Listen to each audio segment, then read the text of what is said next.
Hi everyone and welcome back. This is Sky coming on to talk to you about the solar eclipse in Aries on March 29th, 2025. What I am calling a bit of an Aries overhaul we have coming in during this time. Welcome back. I hope that you're all doing really well. Let's get some nice solar eclipse insights to get through this time, as I think that you guys are going to be quite pleased with some of the results coming in here. There's going to be a little bit more finite ability to understand what's going on. Things are going to get a bit less inchoate, although yes, we do have quite a few retrogrades about to happen. On the cusp of Aries and Pisces, we still have Saturn, the North Node, Neptune, minor asteroid of Nessus in Pisces. I've made videos about this, which I will link below, as well as a really important audio that I did on Patreon, helping us to understand the sort of weighted Pisces presence that we're having right now. So check out the description box to get some more insight about that. But yes, let's talk about some of the changes coming in with this solar eclipse. So I feel really strongly that something is behind us and something cannot come forward. So there was a lot of chaos energy, I feel, that was building towards the end of 2024, as well as in January. And in about mid-February, I did feel quite a strong threshold that we crossed, where a lot of people shed some of the heavy and dense mindsets and habitual structures in their lives. And since about mid-February, I feel that we've been kind of adapting to a lighter, more quicksilver environment. And I feel that this solar eclipse coming in Aries is going to probably be one of the final culminations, placing us into a much less dense frequency. So what does that mean for this oncoming period of time? That means that certain dense or heavy structures that we've been attached to for a long time are going to continue shedding here.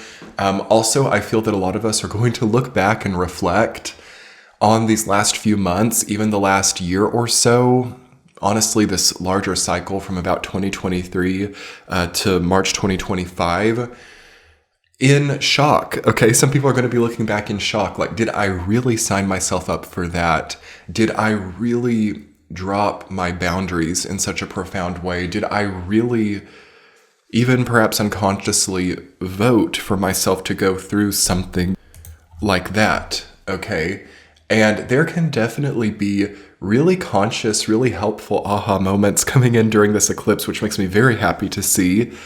As this is also an off-axis eclipse, meaning that the nodal axis, of course, is in the signs Pisces and Virgo. Though this Aries solar eclipse is happening at a quite advanced level into Aries, right in the middle of the sign.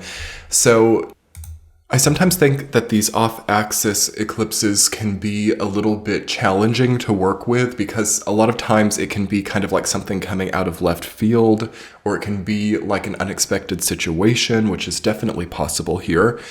But in this case, I actually like the energy, because I think that a lot of people are due to understand that it's going to take an unexpected or unforeseen event, perhaps, to really correct some of the distortion that's here.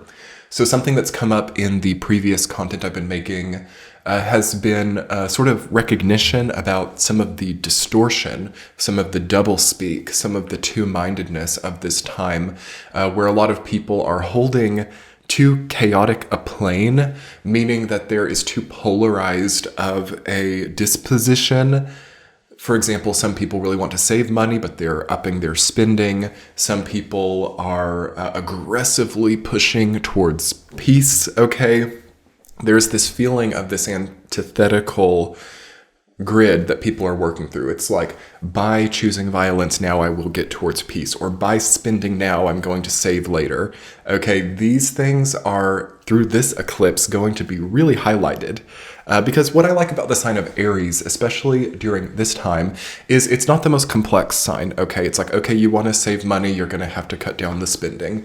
Or, okay, you want peace, you're going to have to cut down the violent actions or the conflict orientation. And a lot of people don't want to hear it, okay? A lot of people want to have the cake and eat it too, essentially right now, especially with this very trickster-informed Jupiter in Gemini energy, which is on a timer, okay? It's only like 3 more months.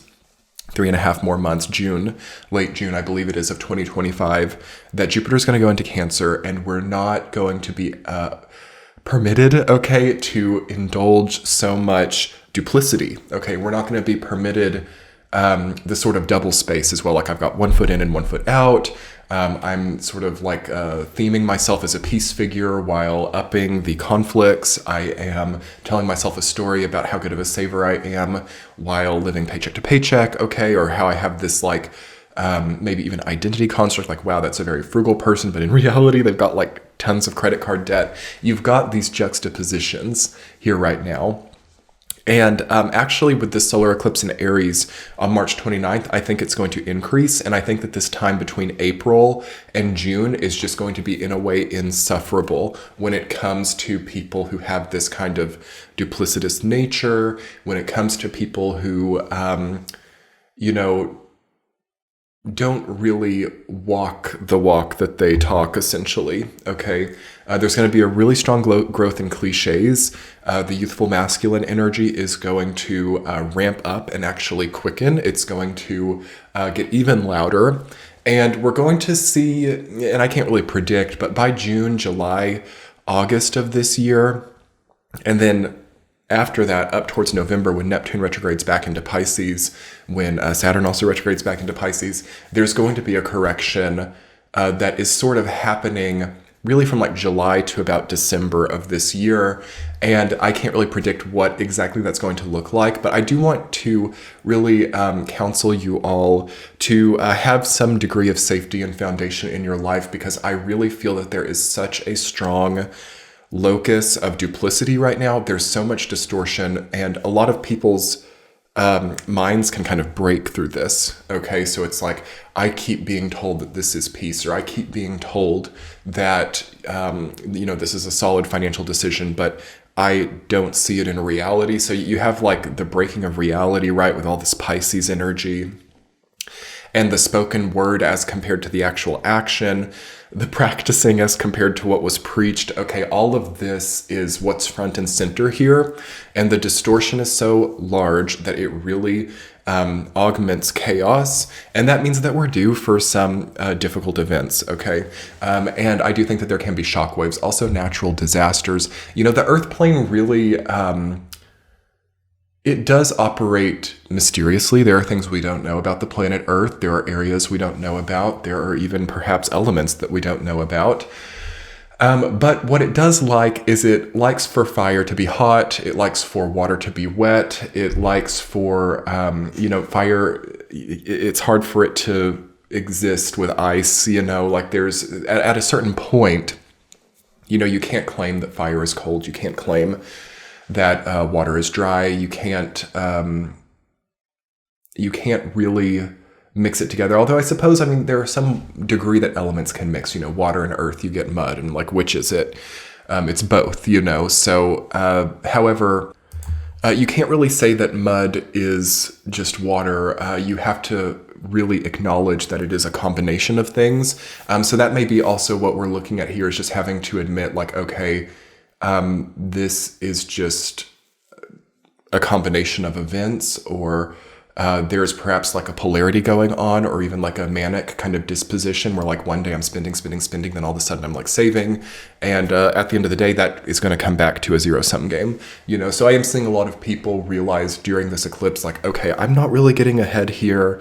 I think that I am. I'm telling myself a story about it, but I have to really acknowledge what the balance of the situation is. And this is one thing that we really learned through the 2024 year cycle with the North Node in Aries and South Node in Libra, was we learned that balance was required in order to move ahead. Okay, we had to really accept certain limitations in the 2024 year cycle, or we had to also amp things up to a huge inflamed degree to overcome some kind of gravity. All right, so all of these propulsion factors that we came out of 2024 with, all of these launching energies, like rockets going up into space, and then when they get into the next level of the atmosphere, shedding those heavy boosters. This is Pluto and Aquarius. And now getting into the solar eclipse also in Aries, one of the positives I can tell you guys about is this could be one of the first timelines that we are really experiencing the lighter atmosphere, okay? It takes an adjustment phase, doesn't it? It can actually be really hard for the nervous system to go through healing. It can be really hard for the nervous system to be accustomed to density or to be accustomed to propulsion and to then, have that alleviated.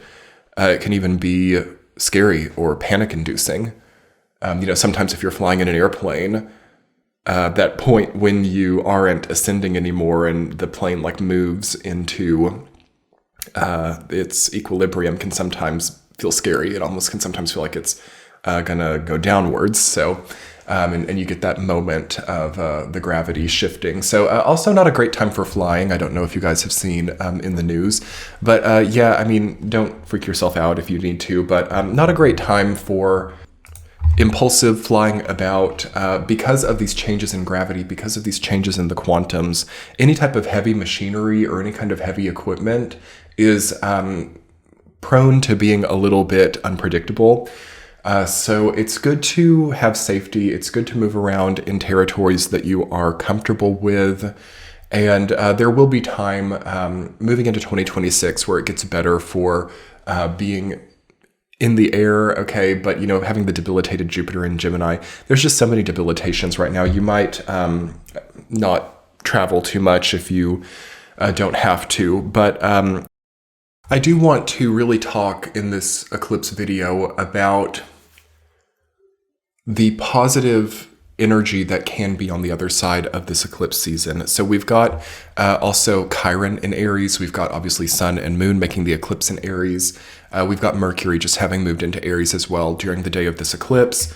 And Venus is trailing behind it, but remember that Mercury and Venus are going to go retrograde and go back into Pisces. This gives a feeling to me of everything moving ahead, and also a balanced reflection of what is transitioning or what baton is being passed through these forward movements. What I want to really say about this is nothing that is burdening you has to continue past this point. This is really hard for a lot of people to accept. Again, this is the metaphorically the rocket going into the next level of the atmosphere. Those boosters do not have to come with you past this point. And a lot of people are telling themselves stories and living through certain muscle memories that have them kind of continuing density by habit, not by necessity. So definitely do a bit of a survey in your life. Is there any density that I'm continuing out of habit? Is there any negative addiction, coping mechanism, unnecessarily high bills, unnecessary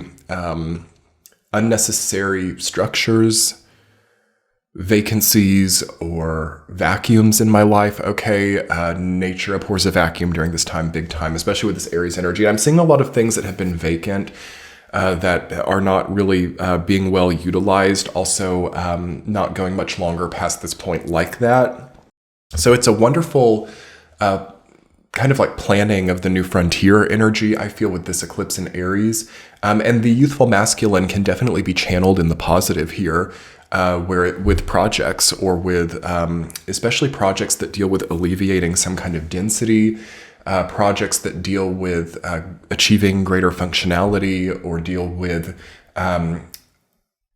ending some kind of vacancy, okay? Again, if we're thinking of the yin, more of a vacancy or a vacuum, and then the masculine being something that fills in those gaps or fills in and makes functional those systems, that would be the best way to navigate this time.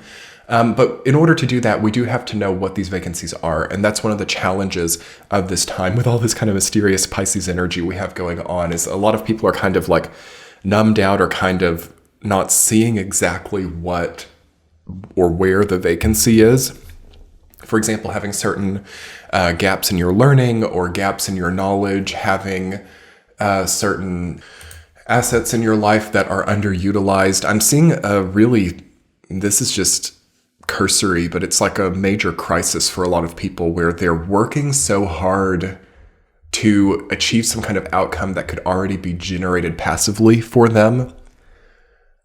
people not really using the assets that they have properly and making things harder than they have to be. That's definitely something that this eclipse can work on. And if you wanted to consciously intend, like, I don't want to continue on a track of not utilizing my gifts or not utilizing what is actually already in my life, because this is one of the grand problems of the collective consciousness in this era, is something that I don't yet have is out there, and I've got to find it, and I've got to summon a lot of force and money and capacity in order to get to this sort of inchoate, currently unreal point, at which point in time I will then have the money, or I will then have enough, or I will then have the satisfaction to finally feel human, or to finally take the pressure off myself, or to no longer inflame myself or feel miserable about what I already have. Okay?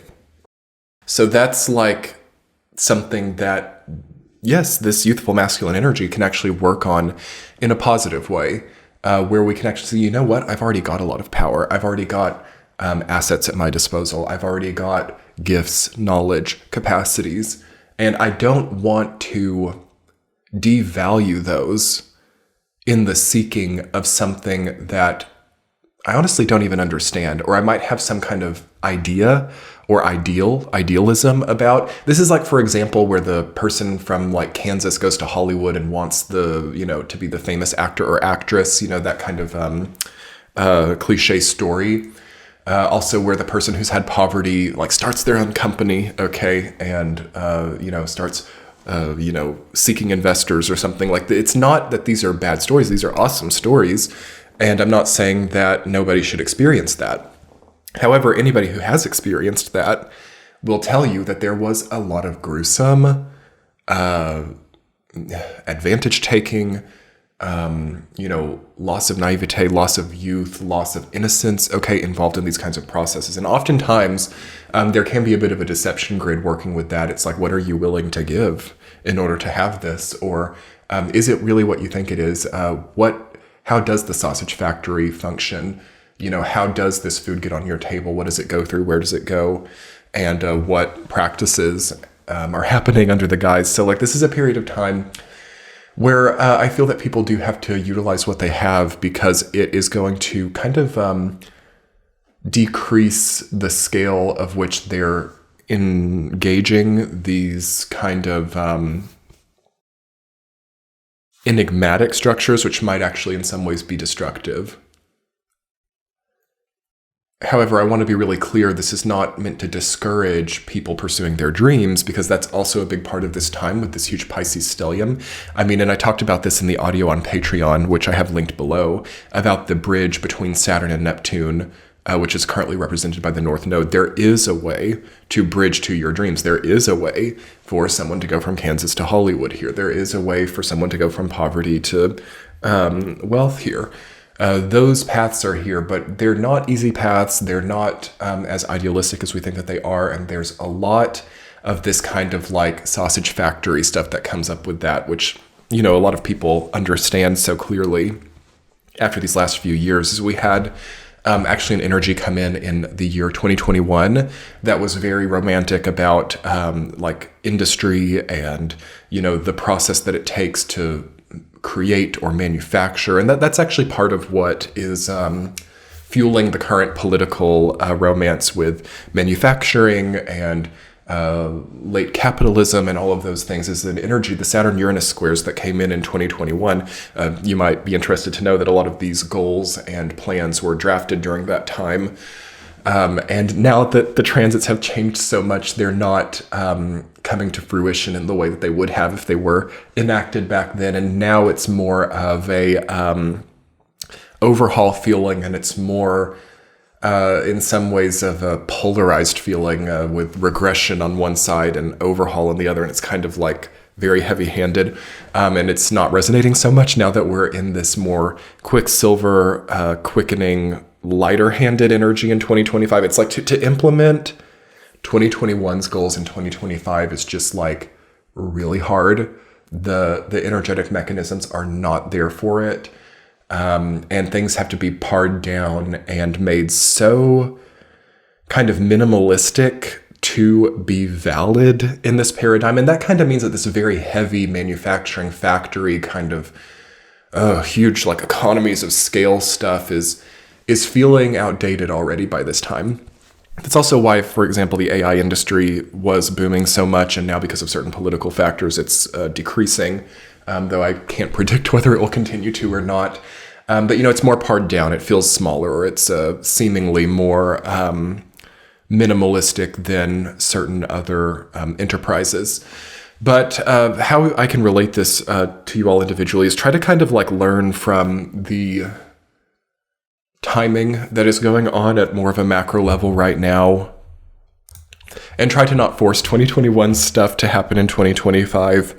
Because what is here in 2025, and specifically coming through this solar eclipse, this off-axis solar eclipse in Aries, is a second chance at externalization, okay? The realization that the way that we projected before is going to need an update. It's going to need to be more perhaps economical, minimalist, and light. And then there's going to be a reemergence. Okay, I also have restorations written down, renovations, updates, and sequencing around restoring or updating any type of structure in your life. There's also a strong focus on body-centric increases and gains. So try to not overcomplicate it by thinking about all this conceptual mental stuff. Try to really get into your body. The sign of Aries, if we're just going to be simple, the sign of Aries is about the body. Okay, the sign of Aries is about oneself. Okay. It's less complicated as compared to the sign of Pisces, which is like the ethereal realm, the galaxy, the dream space, the subconscious, the psychic planes and fields, okay, the quantum realities. Of course, we still have a lot of Pisces, but then Aries is really about the body and the life force energy. So it will be important to see that a lot of focus is perhaps reappropriated just to tending to one's physical self. And I also have written down here, I think this is one of the best things for this eclipse season, an hour a day on everything that matters. Take a look at the things that matter in your life. Is it getting an hour a day? Try to not complicate it.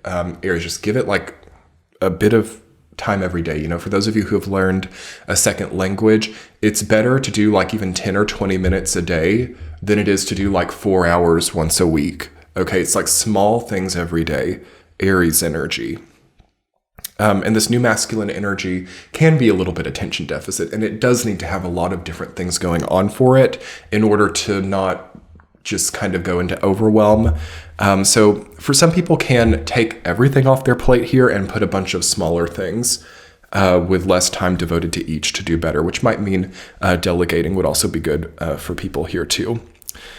And finally, we will be speeding up. Try to understand your 3-month trajectory, like March to June, because I will say July comes in and there's going to be some kind of event that really straightens things out and corrects a lot of these distortions. And I don't know, nor can I predict for you what that will be, but it's going to have to be quite grandiose and quite large scale event to like make people realize like, oh my gosh, I've got to like really get of one mind about this situation, or I've got to like accept this as either a violent or a peaceful experience. I've got to accept this job or this business can or cannot, increase my finances or lead me towards my goals in the future. So there's a lot of these dialogues coming up over the next few months, you all, and I want to prepare you all for that. It needs sobriety. It needs a lot of time given to it. It needs,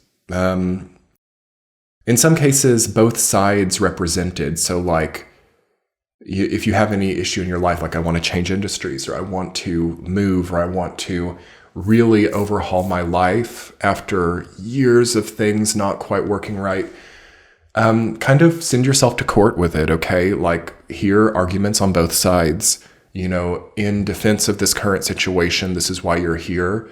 In supporting the motion to change this situation, this is why. And try to make the pro and cons list and make very solid judgments, because we don't want to make super hasty judgments here. We want to understand both sides of the situation.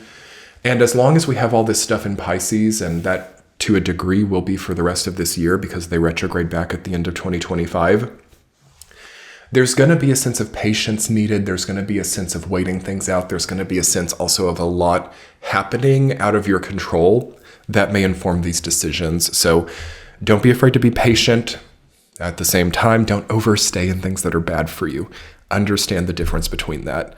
And finally, do check out the audio on Patreon, which is my T-Chat 249 and 250, which are both very awesome audios for getting through this Pisces stellium right now.